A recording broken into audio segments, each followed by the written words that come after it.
Vamos rodar a pauta, então, aqui no Linha de Frente. O governo federal está estudando formas de baixar o preço dos alimentos.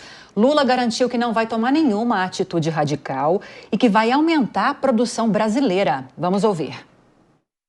O que nós precisamos trabalhar com muito carinho é o seguinte: é aumentar a produção de tudo aquilo que a gente produz, fazer com que a chamada, pequena e média agricultura, que são responsáveis pela produção de quase 100% dos alimentos, possam produzir mais.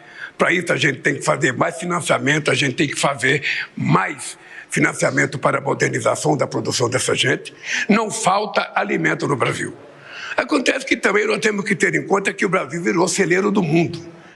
E o ministro do Desenvolvimento Agrário, Paulo Teixeira, também falou hoje sobre a alta dos preços. A única certeza, por enquanto, é que o governo federal terá mais reuniões para discutir o tema. Vamos ouvir o ministro. Vamos fazer regularmente, semanalmente, reuniões dessa natureza por conta das preocupações, como eu já disse, do presidente Lula em relação à alimentação do povo, preço da cesta básica, produção de alimentos, enfim. E esse é o objetivo dessa nossa reunião. Nenhuma medida heterodoxa em relação a alimentos no Brasil. Nossa preocupação é como aumentar a produção de alimentos, tendo em vista que aumentou o consumo, isso é muito bom, no Brasil e no mundo. E o Brasil não só atende ao seu mercado interno, está aquecido, como atende também ao mercado mundial.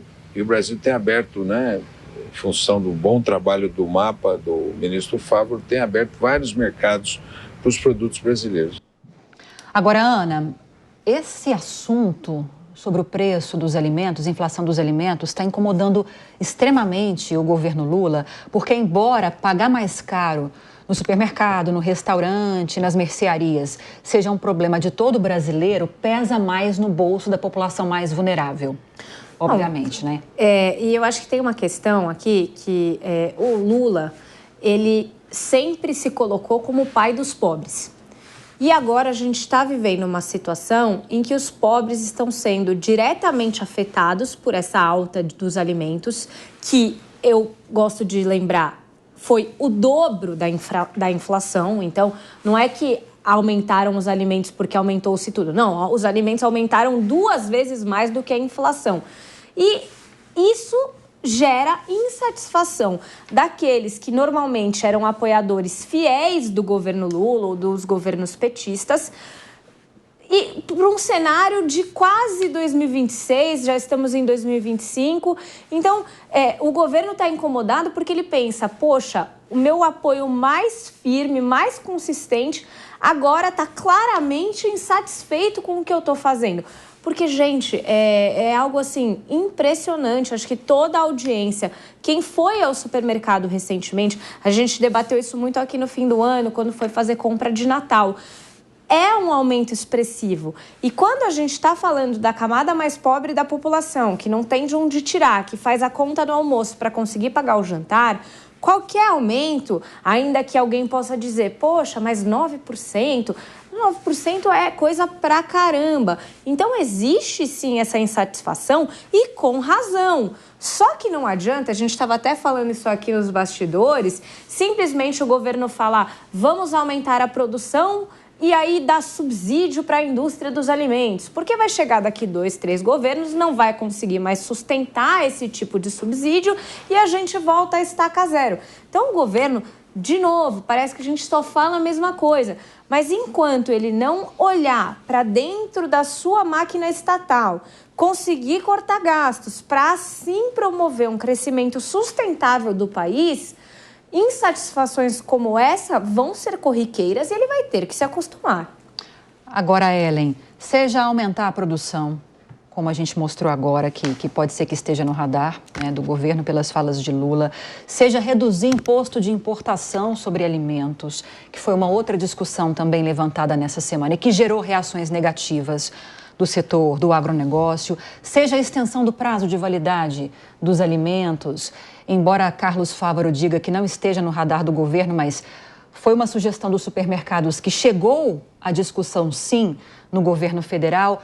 seja qual for a fórmula que o governo encontrar para tentar ajudar a conter a alta da inflação, ele vai ter sucesso ou o caminho é esse que a Ana citou para a gente? Sem ajuste fiscal, não vamos chegar a lugar nenhum. É muito difícil, porque a gente tem que falar de medidas que são reais. O governo, se ele tentar de alguma maneira artificial baixar o preço dos alimentos, isso é muito complicado e isso só vai piorar o cenário econômico. Qualquer uma dessas medidas, aumentar a produção, ampliar o número de silos para estocagem de alimentos, porque a gente precisa ter uma estocagem de alimentos, uma reserva, pensar em alternativas de transporte, tudo isso demanda tempo, porque não é política para um governo, é uma política de Estado. O Brasil só tem o agro que tem porque nos anos 60 você começou a investir em pesquisa. Quanto tempo para levar um resultado de uma política pública? É tempo, é investimento e é custo, é mais custo de um governo que não tem mais o que gastar, né? Então, tudo isso que você vai fazer, que o governo fala em ampliar a produção e tudo mais, são medidas de médio e longo prazo, não vão ter efeito agora. A boa notícia é que, poxa, a gente teve 2020 uma pandemia, teve 2021 problemas de energia, tivemos 2022 a guerra na Ucrânia, 23 um respirinho, 24 chuva em demasia no sul, seca no norte e nordeste, e aí tudo isso nos levou a uma inflação dos alimentos excessiva. Parece que esse ano, a gente não pode brincar com crise climática, porque a gente não sabe mais o que acontece no mundo, mas parece que esse ano você deve de fato ter uma colheita melhor, você deve ter uma produção maior por uma série de questões já que estão se estabilizando, né? Tudo bem, mas assim, vai ser um alívio pequeno diante do cenário que a gente tem. Vale lembrar que esse governo se elegeu prometendo picanha para a população e a carne subiu 20%. É muito difícil e não existe como você fazer isso de forma artificial. Tem que cortar algumas coisas, no caso, ajustar a conta pública, o que é muito difícil para esse governo fazer. Luana, o governo está apostando sim na expectativa de que teremos uma boa safra, e embora isso não vá resolver a questão da carne, como a Ellen tocou num ponto aqui, 20% de aumento ao longo do ano passado. Está apostando também nesse recuo do dólar que aconteceu durante essa semana, está apostando que isso deva seguir acontecendo nas próximas semanas. É por aí? É bom apostar nisso também ou tem de pensar em outras soluções?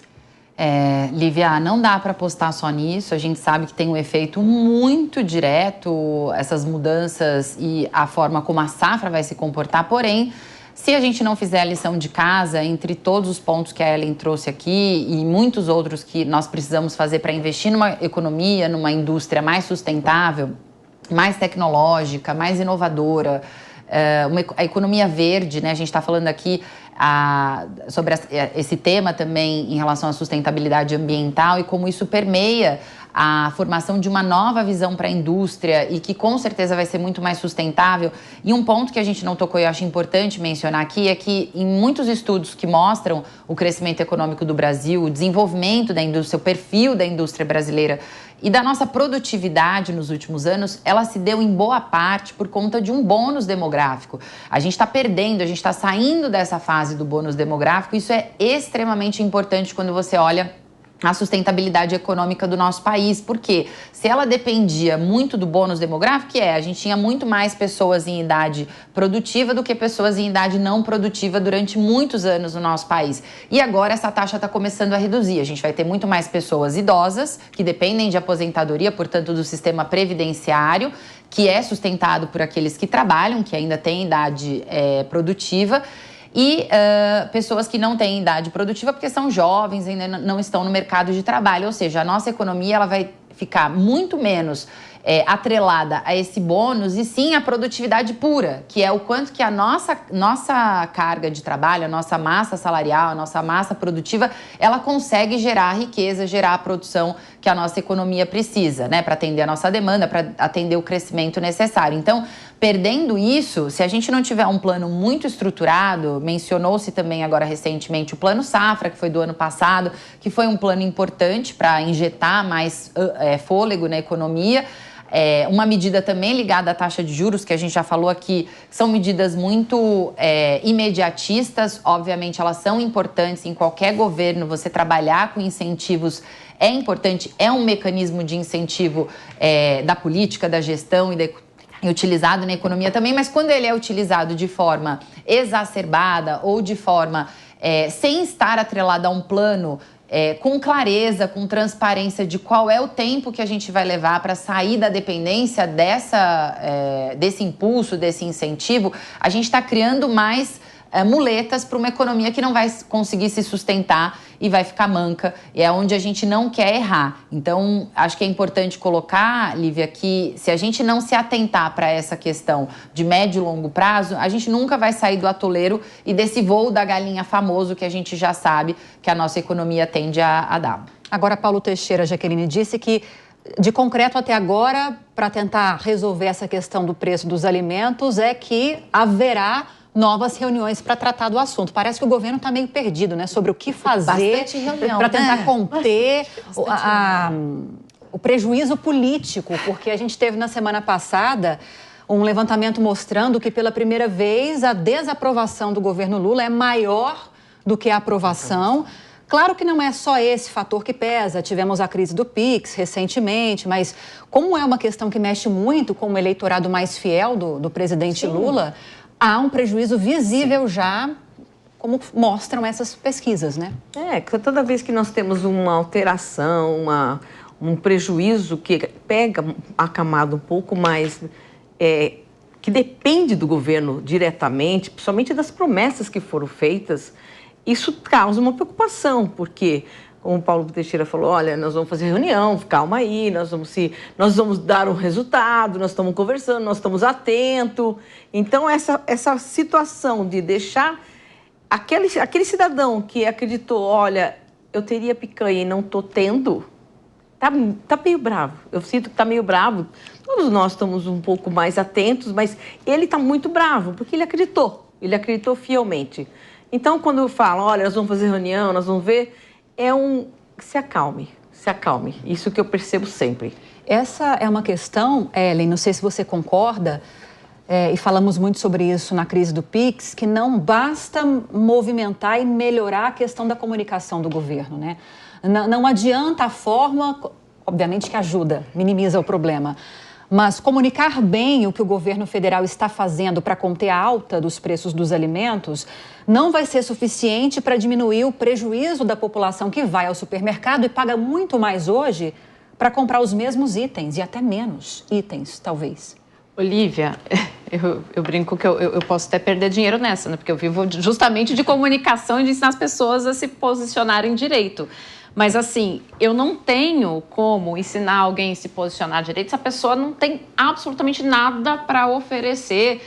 Entende? Assim, você não cria uma comunicação se o conteúdo, se o que tem ali dentro não for bom. Então, assim, há um problema de comunicação. Pode ser que haja um problema de comunicação, eu até acredito que há.